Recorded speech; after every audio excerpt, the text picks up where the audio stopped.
இலக்கிய சுவை நிகழ்ச்சிக்கு எல்லாரையும் அன்போட வரவேற்கிறேன். இன்னைக்கு நம்ம பார்க்க போறது காலத்தையே தாண்டி நிக்கிற ஒரு காவியம். இது சும்மா ஒரு கதைன்னு நினைச்சிடாதீங்க. இது அநீதிக்கு எதிரா ஒரு பொண்ணு எப்படி பொங்கி எழுந்தா, நீதிக்காக எப்படி போராடுனா, கடைசியில ஒரு சாதாரண மனுஷன் எப்படி தெய்வமா ஆனாங்கிற வரலாறு. யோசிச்சு பாருங்க. ஒரே ஒரு சிலம்பு ஒரு பெரிய ராஜ்யத்தையே மண்டியிட வைக்க முடியுமா? நம்ப முடியல இல்லையா?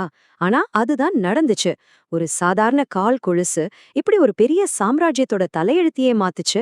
வாங்க, அந்த சிலப்பதிகாரத்தோட கதைக்குள்ள நாமளும் போய் பாப்போம்.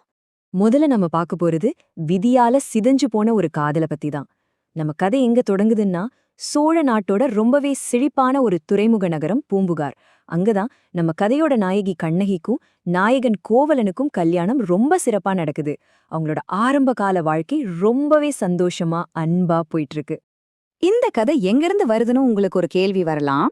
இது இளங்கோவடிகள் எழுதின சிலப்பதிகாரம், அதாவது சிலம்பை மையமா வச்ச ஒரு கதை. இது ஐம்பெரும் காப்பியங்கள்ல ஒண்ணு. இது வெறும் ஒரு இலக்கியம் மட்டும் இல்லைங்க. அன்னைக்கு வாழ்ந்த தமிழர்களோட சமூகம், அரசியல், கலாச்சாரம் எல்லாத்தையும் நமக்கு அப்படியே படம் பிடிச்சு காட்டுற ஒரு கண்ணாடி மாதிரி. சரி, எல்லாம் நல்லாதானே போயிட்டு இருந்துச்சு. இங்கதான் கதையில ஒரு பெரிய ட்விஸ்ட் வருது. சோழ மன்னனோட அரண்மனையில மாதவிங்கிற ஒரு ஆடல் மங்கை நடனம் ஆடுறாங்க. அவங்களோட ஆட்டத்தையும் அழகையும் பார்த்த கோவலன் அப்படியே மயங்கி போயிடுறான். தன்னை மறந்து, தன் குடும்பத்தை மறந்து அவ மேல ஒரு தீராத மோகம் கொள்கிறான். அடுத்து இந்த துரோகத்தால என்ன விளைவுகள் ஏற்பட்டுச்சுன்னு பாப்போம். மாதவி மேல வந்த அந்த ஆசை கோவலனை கண்ணகி கிட்ட இருந்து மொத்தமா பிரிச்சிடுது. இதனால கண்ணகிக்கு ஏற்பட்ட வலி அத வார்த்தையால சொல்லவே முடியாது. ஆனா அவ்வளோ நடந்தும் அவ தன் கணவன் மேல வச்சிருந்த அன்பையும் நம்பிக்கையும் கொஞ்சம் கூட குறைக்கல.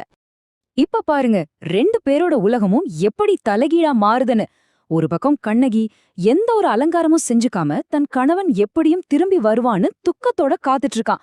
இன்னொரு பக்கம் கோவலன் தன் பரம்பரை சொத்தை எல்லாம் மாதவிக்காக தண்ணியா செலவு செஞ்சு அவளோட சந்தோஷமா வாழ்ந்துட்டு இருக்கான். சரி, கோவலன் எப்படி திரும்பி வந்தான்? அதாவது கோவலனுக்கோ மாதவிக்கும் நடுவுல ஒரு சின்ன தப்பான புரிதல் வருது. கடற்கரையில அவங்க பாடின ஒரு பாட்டு தான் அதுக்கு காரணம்.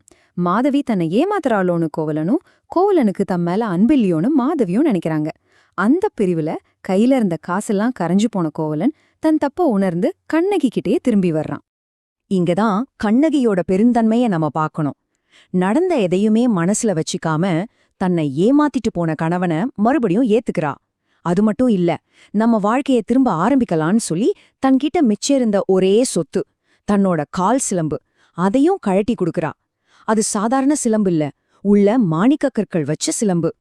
அடுத்து நீதிக்கான அவங்களோட பயணம். அந்த சிலம்ப வித்து புதுசா ஒரு வாழ்க்கை ஆரம்பிக்கலான்னு ஒரு நம்பிக்கையோட கண்ணகியும் கோவலனும் மதுரைக்கு நடந்து போறாங்க. ஆனா அவங்களுக்கு தெரியாது, அங்க அவங்களுக்காக விதி ஒரு பெரிய சோக வலைய விரிச்சு வச்சிருக்குன்னு. மதுரைக்குள்ள போன கோவலன் கண்ணகி கொடுத்த சிலம்புல ஒன்னை எடுத்துக்கிட்டு விக்க போறான். ஆனா பாருங்க, சரியா அதே நேரத்துல பாண்டியராணியோட சிலம்ப திருடின ஒரு பொற்கொல்லன் அந்த பழிய அப்படியே கோவலன் மேல போட்டுடுறான். பாண்டிய மன்னன் நெடுஞ்செழியனோ என்ன ஏதுன்னு விசாரிக்காம அவசரப்பட்டு ஒரு தீர்ப்பு சொல்லிடுறான். திருடனை கொன்னுட்டு சிலம்பு எடுத்துட்டு வாங்கன்னு ஒரே வார்த்தையில உத்தரவு போடுறான். அவ்வளவுதான், ஒரு அப்பாவி உயிர் அங்க பறிபோகுது. இப்ப கண்ணகியோட சீற்றத்தை பார்க்க போறோம். இதுவரைக்கும் பொறுமையோட சிலையா இருந்த கண்ணகி இனிமே நீதியோட நெருப்பா மாறப்போறா. அந்த துக்கம் அவள ஒன்னும் பண்ணல. அதுக்கு பதிலா அவளுக்குள்ள இருந்த ஒரு பெரிய சக்தியை அது எழுப்பி விட்டுடுச்சு. கதையோட கிளைமேக்ஸ் இங்கதான் ஆரம்பிக்குது. தன் கணவன் அநியாயமா கொல்லப்பட்டது தெரிஞ்சதும் கண்ணகி ஒரு புயல் மாதிரி பாண்டிய மன்னனோட சபைக்குள்ள நுழையறா.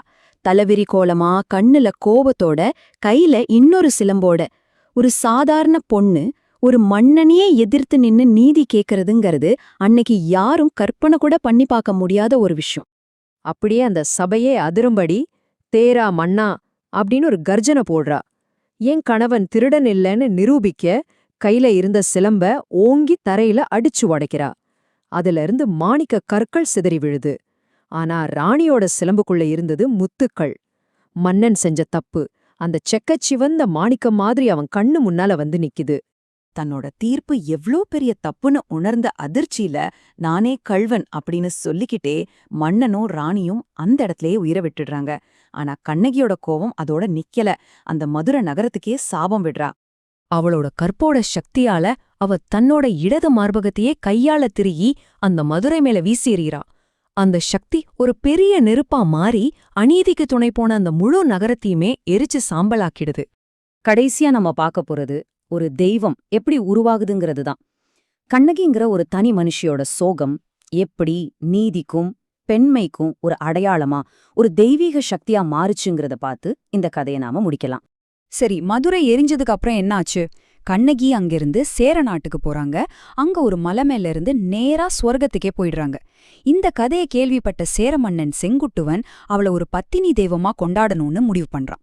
அதுக்காக இமயமலைக்கு போய் ஒரு புனிதமான கல்லை எடுத்துட்டு வந்து அதுல கண்ணகிக்கு சிலை செஞ்சு ஒரு பெரிய கோயிலும் கட்டுறான். கண்ணகி வழிபாடுங்கிறது தென்னிந்தியாவோட மட்டும் நின்னுடல. அந்த கோயில் திறப்பு விழாவுக்கு இலங்கை மன்னர் கயாவாகுள்ள இருந்து வட இந்தியா ராஜாக்கள் வரைக்கும் நிறைய பேர் வராங்க. அவங்க எல்லாரும் எங்க நாட்டிலயும் கண்ணகிக்கு கோயில் கட்டணும்னு கேக்குறாங்க. இதிலிருந்து தெரியுது அவளோட புகழ் எந்த அளவுக்கு பரவி இருக்குன்னு. சரி, இப்போ ஒரு கேள்வி. ஒரு மனுஷியோட கதைய ஒரு தெய்வீக காவியமா மாத்துறது எது? அவளோட நீதி உணர்வா, இல்ல அநீதிக்கு எதிரா அவ காட்டின கோவமா? ஒரு தனி மனுஷியோட சோகம் எப்படி தலைமுறையா மக்கள் வணங்குற ஒரு தெய்வீக கதையா மாறுது? யோசிச்சு பாருங்க. இந்த கேள்வியோட உங்களையே சிந்திக்க விட்டுட்டு நான் விடை பெறுகிறேன்.